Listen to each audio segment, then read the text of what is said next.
Bismillah.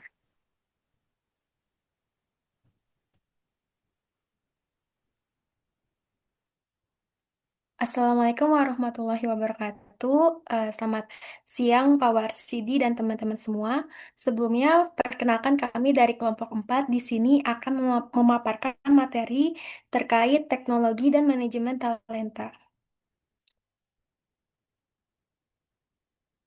Sebelum masuk ke dalam materi, perkenalkan saya Zahwa Kaulan Sadida dengan NIM akhir 171.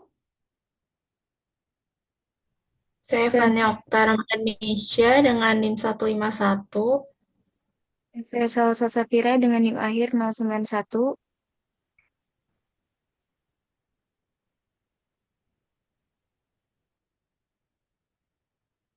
Saya Sevia Nasri dengan NIM 175.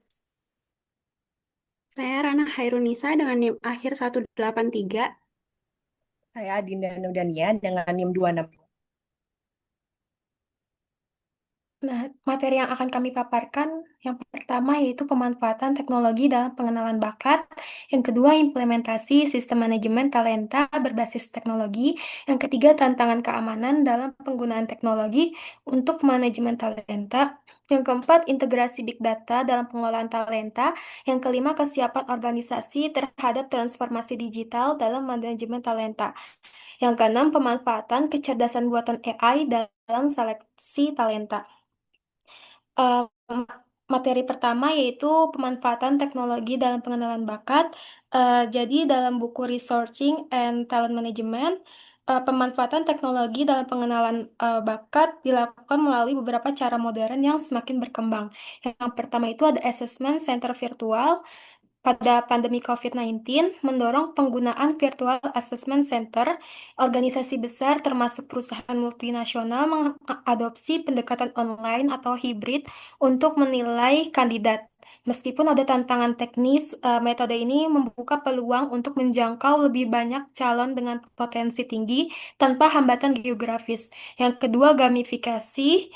Teknologi memungkinkan penggunaan elemen permainan dalam seleksi karyawan, tes kognitif, kepribadian, atau situasi kerja dikemas dalam bentuk permainan interaktif. Metode ini mengurangi kecemasan kandidat, meningkatkan keaslian respons, serta memberikan pengalaman yang lebih menarik, sehingga membantu organisasi mengenali bakat lebih tepat. Yang ketiga ada tes online dan otomatisasi. Tes kemampuan online seperti IQ, numerik, literasi, keterampilan kerja spesifik yang dapat dilakukan via web sering dilengkapi proctoring webcam untuk mencegah kecurangan. Tes kepribadian berbasis online juga yang disesuaikan untuk menilai kesesuaian individu dengan atribut yang dibutuhkan organisasi.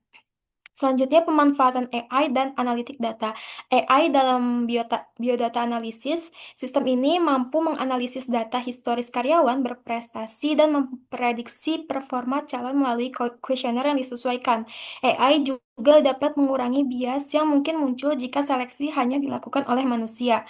CV matching software, teknologi pencocokan CV dengan kata kunci tertentu untuk menyaring kandidat sesuai kebutuhan. Yang ketiga, analitik big data dan media sosial. Organisasi mulai menggunakan AI untuk menelusuri profil LinkedIn atau aktivitas media sosial guna mengenali potensi kandidat, termasuk passive job seekers. Yang terakhir, simulasi online. Simulasi berbasis teknologi digunakan untuk menilai bagaimana kandidat mengambil keputusan dalam lingkungan kerja yang menyerupai kondisi nyata. Hal ini berfungsi ganda sebagai alat seleksi sekaligus realistik job preview.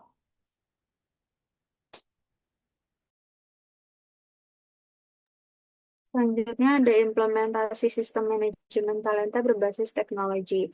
Jadi, dengan implementasi sistem manajemen talenta berbasis teknologi ini biasanya mencakup modul-modul utama seperti rekrutmen digital, sistem pembelajaran seperti learning management system, performance management platform, dan juga succession planning tools. KPL Keller menekankan bahwa teknologi memperkuat alignment antara strategi bisnis dan strategi SDM. Dengan langkahnya itu ada tahap implementasinya itu ada audit kebutuhan, pilih sistem, integrasi, dan juga pelatihan dan evaluasi. Boleh next slide.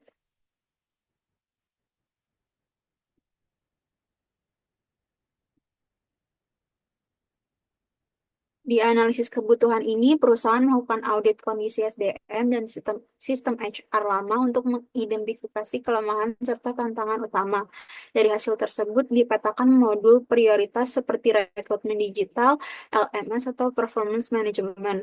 Lalu ada juga pemilihan teknologi desain sistem, di mana tahap ini fokus pada pemilihan software atau platform yang sesuai kebutuhan organisasi. Misalnya ada Bamboo HR atau SAP. HR dan IT bekerja sama untuk menyesuaikan desain sistem dengan alur kerja serta budaya perusahaan. Next slide. Lalu ada implementasi sosialisasi. Di sistem ini dijalankan secara bertahap, dimulai dari modul yang paling mendesak. Perusahaan juga melakukan sosialisasi dan pelatihan agar karyawan dapat mengadopsi sistem dengan mudah. Lalu ada monitoring dan evaluasi, di mana perusahaan melakukan evaluasi berkala terhadap efektivitas sistem dengan melihat indikator seperti kecepatan rekrutmen, latensi, engagement, dan juga kepuasan penggunanya. Penyesuaian ini dilakukan jika ada kendala atau kebutuhan baru. Oke, sekarang lanjut di integrasi Big Data dalam pengelolaan talenta. Jadi, untuk latar belakangnya sendiri dalam pengelolaan talenta, itu transformasi penting dalam praktek manajemen SDM modern dengan memanfaatkan data yang besar sehingga perlu adanya big data di sini. Jadi big data analytics ini membantu organisasi dalam mengidentifikasi dalam mempengaruhi produktivitas karyawan, tingkat retensi tenaga kerja, serta efektivitas program pelatihan dan pengembangan. Contohnya itu ada Google yang dimana mereka itu menggunakan analisis data besar untuk bisa mengoptimalkan strategi manajemen karyawan melalui program People Analytics. Boleh di next. Kemudian ini ada konsep dasarnya, jadi di dalam Big Data itu ada komponen-komponen penting dalam pengelolaan talenta. Itu yang pertama dari segi sumber datanya, terus bisa dibagi dengan internal dan juga eksternal. Terus yang kedua ada proses integrasi dan penyimpanan data. Kemudian yang ketiga ada analitik dan model prediktif yang dimana menggunakan teknik statistik. Dan keempat, ada tata kelola dan etika data. Dan terakhir, ada infrastruktur teknologi dan kapabilitas organisasi. Boleh di next. Nah, ini untuk tantangannya. Jadi, yang pertama, itu ada keterbatasan sumber daya manusia dan keahliannya. Jadi, perlu adanya pelatihan karena tanpa adanya skill, proyek integrasi ini sering hanya sampai pada tahap percobaan, tetapi sulit untuk diimplementasikan secara langsung. Kemudian yang tantangan kedua itu terkait privacy, keamanan data, dan etika. Jadi penggunaan data talenta ini kan melibatkan data pribadi yang sensitif, sehingga adanya resiko dalam kebocoran, penyalahgunaan, serta pelanggaran regulasi. Kemudian yang terakhir itu ada governance, regulasi, dan kepatuhan. Nah, ini juga berkaitan dengan privacy data, penggunaan AI, audit, dan juga transparansi memunculkan tantangan sendiri. Organisasi itu harus bisa mematuhi aturan-aturan ini dalam mengelola kepemilikan data. By the next. Kemudian untuk solusinya itu yang pertama dengan membangun keterampilan dan kemampuan beradaptasi. Bisa dari segi melatih skill bisnis analisis, kemudian ada data scientist, terus ada juga BD developer dan juga BD engineer. Terus yang kedua ada legal issue. Jadi melalui peraturan ini tuh diharapkan pemerintah bisa aware dan juga bisa menjamin keamanan data bagi siapapun. Dan terakhir itu dengan mengatasi potensi adanya AI bias. Jadi bisa dilihat dari segi privacy, pertanggungjawaban, keamanan dan keselamatan, transparansi dan keterjelasan sehingga agar hasilnya itu adil dan inklusif. By the next. Dan ini untuk studi kasusnya. Dalam hal ini saya mengambil studi kasus pada Amazon Web Service. Jadi latar belakangnya itu Amazon memiliki operasi logistik dan fasilitas operasional yang dimana mereka itu menghadapi tantangan besar dalam mengelola permintaan tenaga kerja operasional yang dimana kebutuhan berubah secara cepat dan volume pelamar itu sangat tinggi.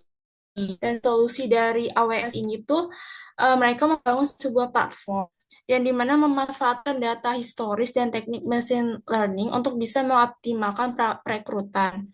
Mereka juga mengumpulkan dan memusatkan data dari berbagai sumber, termasuk data aplikasi kandidat, sumber pemasaran kandidat.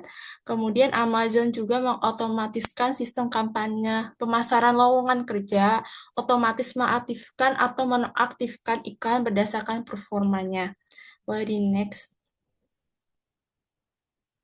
Dan hasilnya, outputnya itu yang pertama biaya marketing dalam perekrutan itu berhasil diturunkan seminimal mungkin. Terus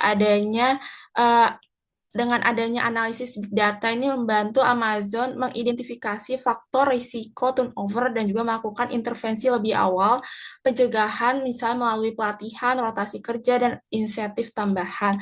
Kemudian adanya dashboard real time berbasis data juga bisa mendukung pengambilan keputusan HR yang lebih akurat baik untuk promosi, redistribusi karyawan maupun perencanaan jangka panjang. Boleh di next.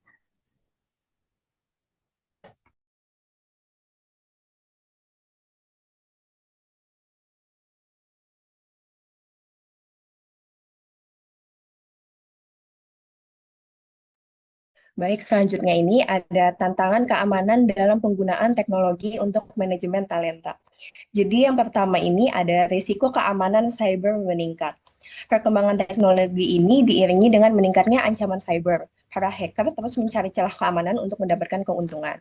Nah, ancaman ini bisa berupa ransomware seperti mengunci data dan meminta tebusan, pencurian identitas, manipulasi data, hingga serangan yang membuat sistem lumpuh.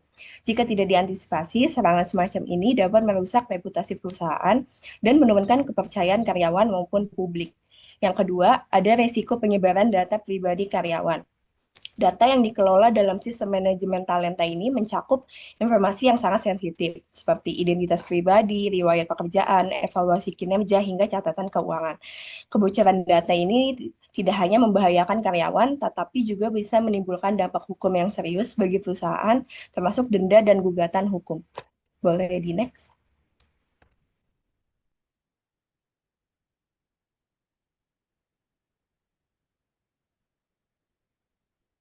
Lalu yang ketiga ini ada risiko sistem yang terintegrasi. Jadi sistem manajemen talenta ini biasanya tidak berdiri sendiri, melainkan terhubung dengan sistem lain seperti HRIS, payroll, aplikasi pembelajaran, ataupun sistem keuangan. Integrasi yang lemah atau tanpa pengamanan ekstra bisa menciptakan celah keamanan yang dimanfaatkan penyerang untuk masuk ke berbagai sistem sekaligus. Hal ini membuat perusahaan perlu mengawasi keamanan di seluruh ekosistem teknologi, bukan hanya di satu aplikasi.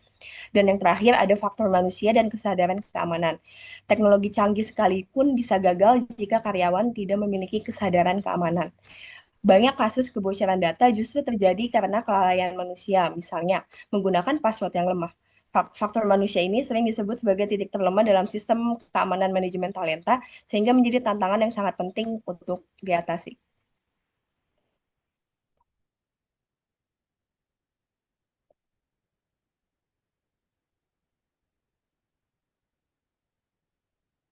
Lalu solusi keamanan untuk penggunaan teknologi dalam manajemen talenta ini yang pertama ada penguatan teknologi keamanan.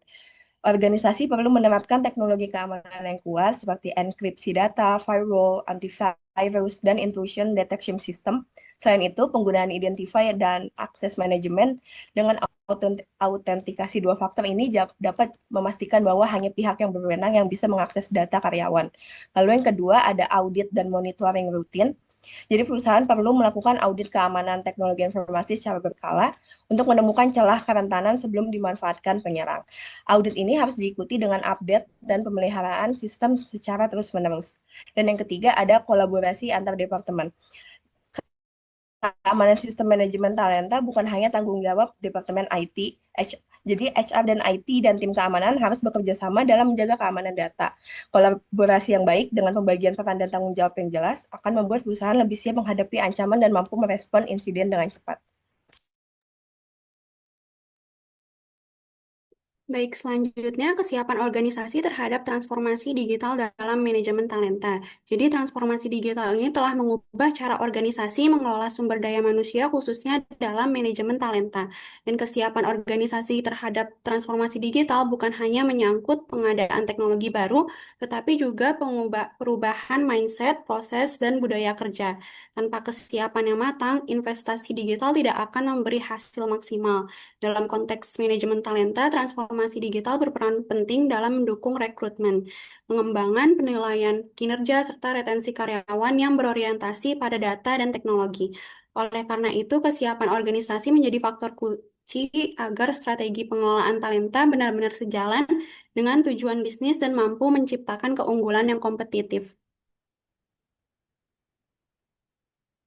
Lalu ini ada komponen agar organisasi siap terhadap transformasi digital. Yang pertama, visi strategis. Jadi organisasi perlu memiliki arah dan visi yang jelas tentang bagaimana transformasi digital dapat meningkatkan manajemen talenta.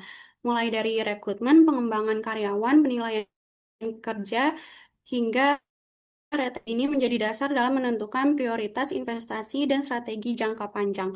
Kedua, ada infrastruktur dan teknologi. Jadi, penguatan infrastruktur teknologi informasi ini sangat penting, termasuk sistem manajemen talenta berbasis digital, integrasi data, dan cloud computing, analitik lanjutan, serta keamanan cyber. Infrastruktur yang kuat memungkinkan organisasi mendukung operasional berbasis data secara aman dan efektif.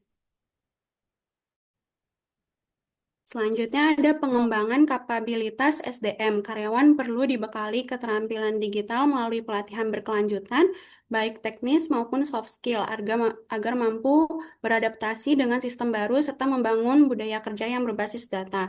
Kemudian ada budaya perubahan, jadi organisasi harus mendorong sikap terbuka, inovatif, dan adaptif.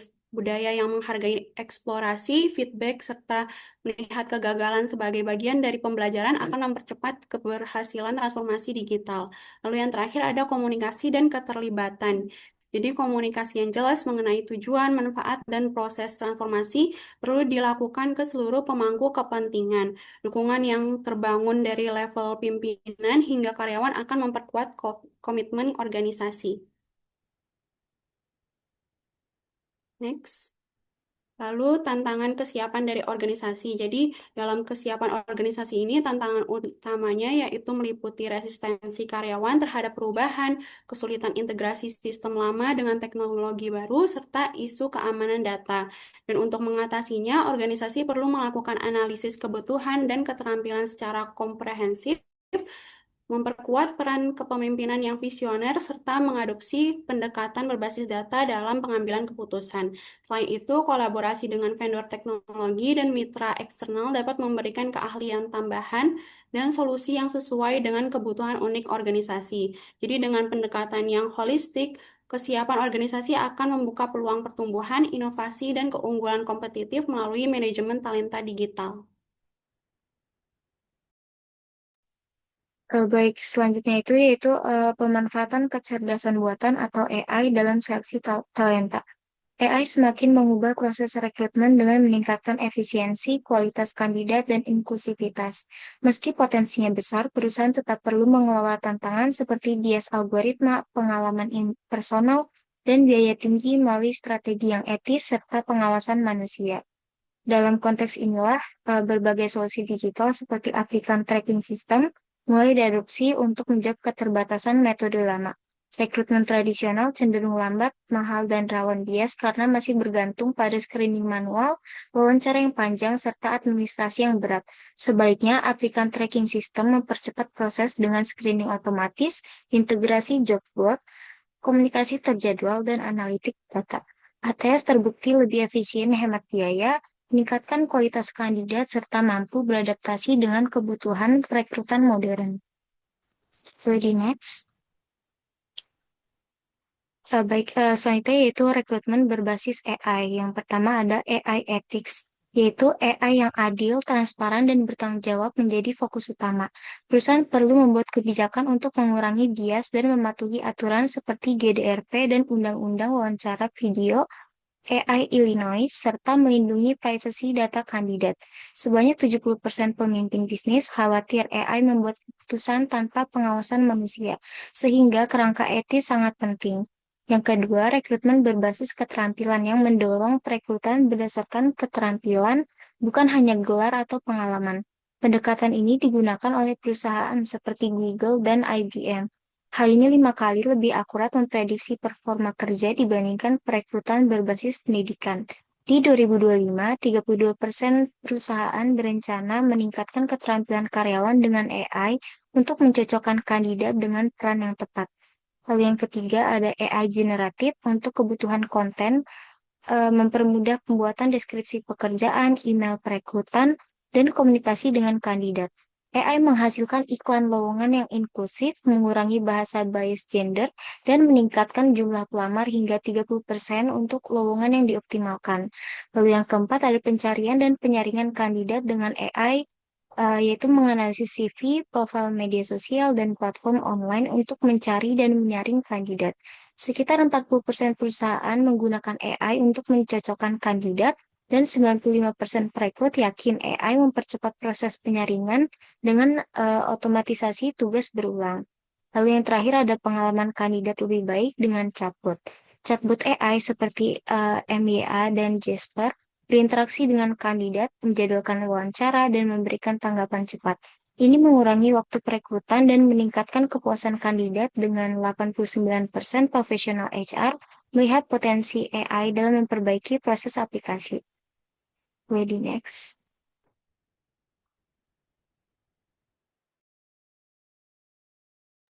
Berikut merupakan referensi yang digunakan dalam menyusun materi.